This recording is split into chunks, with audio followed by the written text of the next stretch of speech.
palavra diz que no mundo nós teríamos aflições, que seríamos perseguidos por causa do nome de Jesus. Isto é, quando andamos conforme a vontade de Jesus. Somos perseguidos ou criticados por causa desse nome. Mas é uma dor, é uma perseguição que causa algum tipo de dor que não se compara com o sofrimento de alguém deixar Jesus para tentar escapar de alguma crítica, de alguma perseguição vinda da parte de seres humanos, meros mortais, que às vezes se impõem à nossa fé. A Bíblia é clara ao dizer para nós que as pessoas que ainda não nasceram de novo, elas não compreendem e por isso não querem aceitar em momento algum a maneira correta de viver do cristão. Claro que é preciso entender que uma coisa é o cristão sofrer como cristão e outra coisa é o cristão sofrer como um devasso, né? Como resultado das suas más obras, dos seus maus atos. Sofrer como cristão é algo vantajoso. Sofrer como alguém que pratica o mal não tem resultado nenhum de bênção nem de vitória. É necessário compreendermos isto. E a palavra de Deus, né, Pedro escrevendo, nós temos aqui no capítulo 4, logo na primeira carta de Pedro, onde ele diz que, aqui no versículo 2, ele fala sobre o sofrimento de Cristo. Cristo padeceu por nós, que a gente possa ter isto sempre em mente. Cristo padece, Cristo sofre, Cristo é humilhado, Cristo é zombado, desprezado, maltratado, chicoteado, e é levado a uma cruz, e é crucificado e morto numa cruz, por amor às nossas vidas. A gente precisa se armar com esse sentimento, que às vezes é necessário padecermos, por amor à pessoa bendita de Jesus de Nazaré. Se padecemos, em Cristo estamos justificados, e o pecado não terá domínio sobre nós. É necessário isso para que, como diz no verso 2, para que no tempo que vos resta na carne, porque para todos nós que aqui estamos, é necessário entendermos que resta um tempo, porque nós já percorremos um pouco de tempo, ou quem sabe a metade do tempo, ou 70% do nosso tempo aqui na carne, nós já percorremos um certo trecho. Então resta um tempo ainda, né? Para que no tempo que vos resta na carne, segundo as concupiscências dos homens, Deus nos chama não para vivermos mais segundo as concupiscências, os desejos, os prazeres dos homens ou da carne. Quando Deus chama aquele rapaz, quando Deus chama aquela moça, quando Deus chama aquele homem, aquela mulher, quando Deus chama em Cristo, Deus tem um propósito principal, fundamental. Se alguma coisa há de ser acrescentada por Deus nas nossas vidas. Mas é necessário entendermos que o que diz o finalzinho do versículo 2 é algo a ser vivido. A palavra está dizendo, vivais, mas não vivais mais segundo as concupiscências dos homens, mas segundo a vontade de Deus. Quer dizer, nós somos chamados para vivermos segundo a vontade de Deus, porque senão não adianta depois dizer, Deus levou. Senão não adianta depois alguém vir dizer, Deus recolheu, Deus quis assim, Deus tirou, porque Deus tirou. Não adianta alguém falar isso. Nós só temos vantagem, como mortais que nós somos, se tivermos um pensamento, uma vontade, um desejo, um propósito. Qual? Viver segundo a vontade de Deus. Versículo 3 diz, porque é bastante que no tempo passado da vida, crente tem um passado. Talvez alguém já tenha dito que todo crente tem um passado sujo. que bom, ou quem dera que todos fossem de fato assim, passado sujo. Mas o presente deve ser limpo na presença de Deus, porque essa pessoa foi lavada e remida pelo sangue de Jesus e pela palavra de Deus que Ele tem nos falado.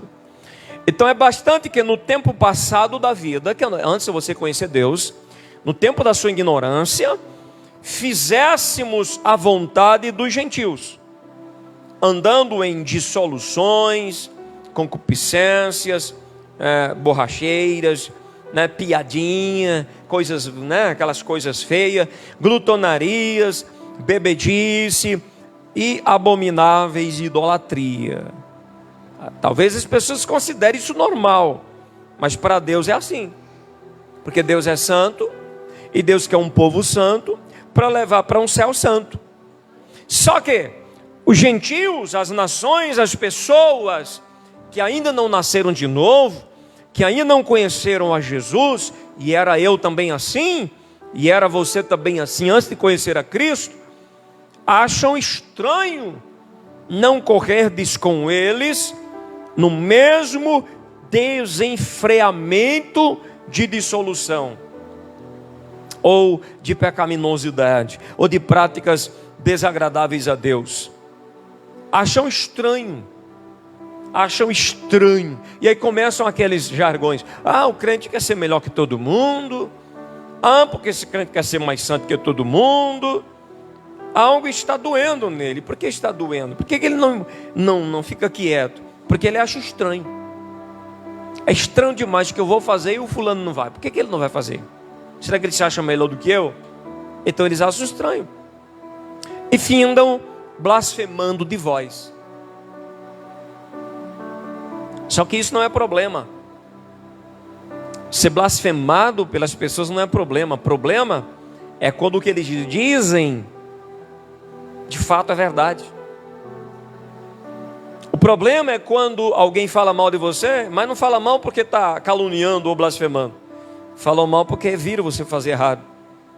Aí isso é problema. Só resta uma coisa a ser feita: consertar-se com Deus e viver uma vida nova na presença do Todo-Poderoso.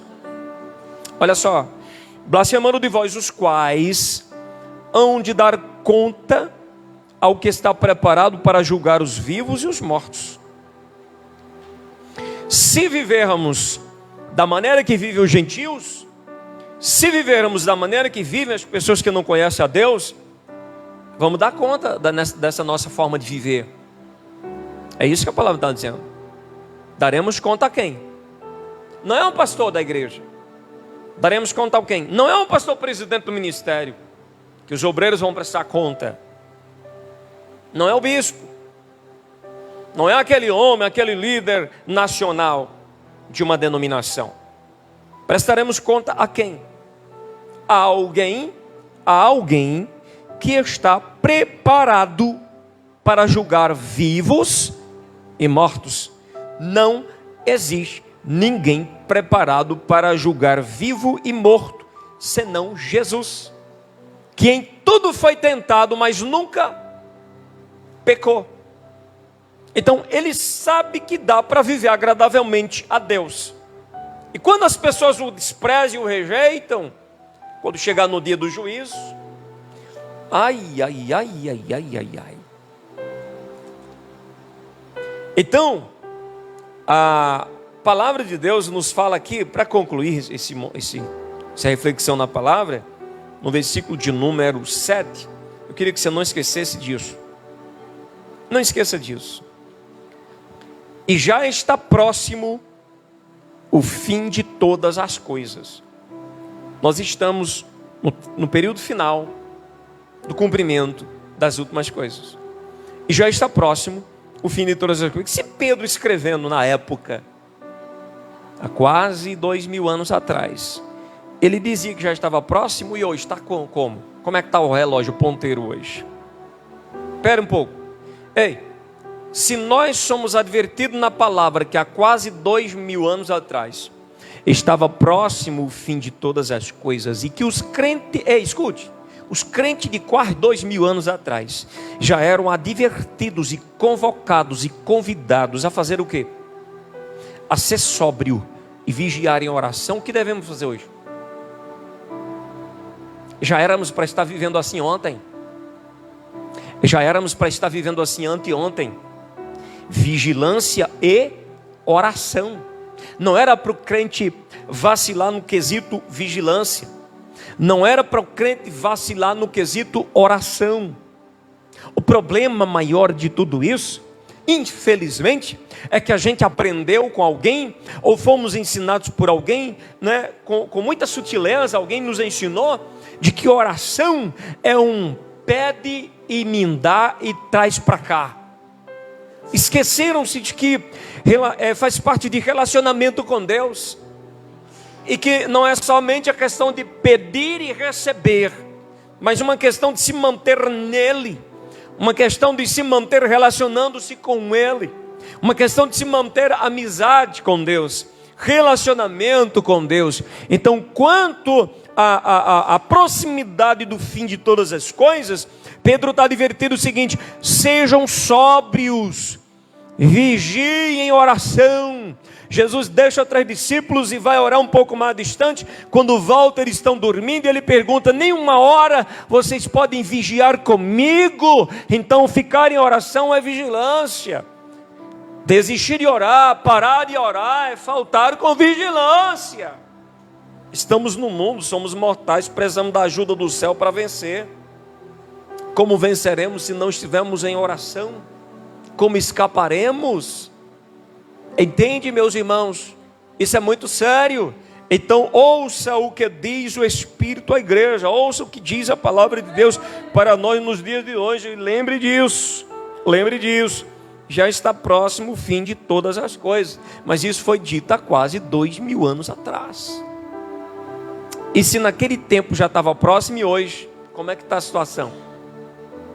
Resta pouco tempo para nós, ainda dá tempo nós nos levantarmos e começar a falar com Deus. E parar de pedir mal, começar a pedir bem. Porque às vezes a gente pede muito mal, porque pede apenas para gastar nos deleites. Quando Deus quer que a gente cresça na graça e conhecimento de Jesus, esteja mais juntinho dele e pense mais no próximo. Não é verdade? Que Deus nos conceda a misericórdia da sua parte, e que nos ajude, que nos desperte, que nos levante, nos coloque de pé, e que nos faça de fato orar amorosamente, falando com Deus, com o sentimento de que Deus é o nosso Pai e é o melhor que nós temos no céu. Não existe outro igual a Ele.